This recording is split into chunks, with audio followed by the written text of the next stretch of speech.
রাজ্যের অন্যান্য জেলায় যখন তৃণমূলের দলীয় কার্যালয় দখলের অভিযোগ উঠছে, সেই সময় এক ভিন্ন চিত্র দেখা গেল গঙ্গারামপুর শহর কালীতলায়। সোমবার পদ্মরাজ্য পরিণত হয়। তারপর থেকে রাজ্যের বিভিন্ন এলাকায় তৃণমূলের কার্যালয় দখলের অভিযোগ ওঠে। মঙ্গলবার সকাল 10টা নাগাদ দক্ষিণ দিনাজপুর জেলার গঙ্গারামপুর কালীতলা এলাকায় তৃণমূল কংগ্রেসের দলীয় কার্যালয়ে ঢুকে একদল যুবক আসবাবপত্র ভাঙচুর সহ আগুন লাগিয়ে দেওয়ার চেষ্টা করে এবং বিজেপির পতাকা লাগিয়ে দেয়। ঘটনায় কালীতলা এলাকায় উত্তেজনা সৃষ্টি হয়। বিষয়টি জানতে পারে বিজেপির গঙ্গারামপুর টাউন মণ্ডল সভাপতি বৃন্দাবন ঘোষ।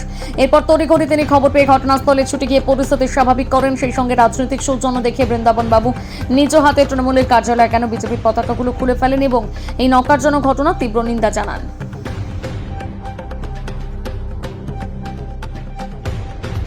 কি বলবেন বিষয়টা নিয়ে? হঠাৎ করে জানতে পেরে চলে এসেছি, এই স্পটেই আছি। আমি প্রশাসনকে পর্যন্ত খবর দিয়েছি। বিজেপির কালচার এটা নয়। আমি গঙ্গারামপুর শহর মণ্ডল সভাপতি হিসেবে এর কঠোর প্রতিবাদ করছি এবং এই ঘটনার সঙ্গে যারা জড়িত আইনকে আমি বলবো আইনের রাস্তায় যেতে।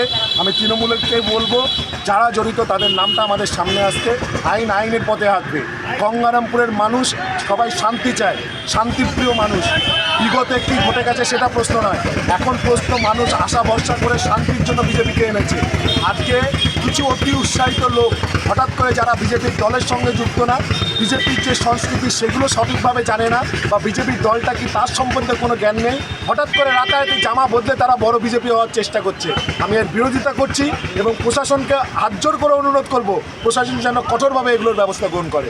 আমি নিজে তৃণমূল অফিসের সামনে আছি।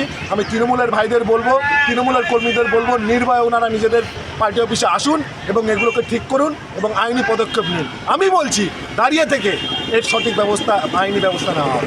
বলছে বিজেপির উচ্চ কর্তা যারা রয়েছে, এমএলএ এমপি, তারা বলছে সৌজন্য রাজনীতি দেখাবে, কিন্তু নিচুতলার কর্মীরা আপনাদের কথা বাধ্য হয়ে কাজ করছে।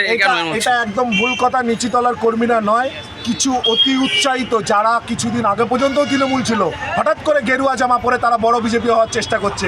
আমি এই বক্তব্যের মধ্যে দিয়ে গোটা গঙ্গারামপুরের এই ধরনের জামা পরা বিজেপিদের বলতে যাচ্ছি, শুদ্ধে যাও। বিজেপি গুন্ডা রাখবে না, বিজেপি গুন্ডা জন্ম দেবে না। শুদ্ধে যাও, না হলে তোমাদের ঘর কিন্তু থানায় হবে, শ্রীঘরে হবে, পরিষ্কারভাবে বলছি। আর এই ঘটনার তীব্র প্রতিবাদ জানাচ্ছি। আমি বলবো নাম দিয়ে বাই নেম কমপ্লেন করতে। আমি গঙ্গারামপুর শহর মণ্ডল সভাপতি হয়ে বলছি বাই নেম কমপ্লেন করার জন্য এবং তাদের আইনি যা ব্যবস্থা সেই ব্যবস্থা গ্রহণ করা হবে। জয় শ্রীরাম।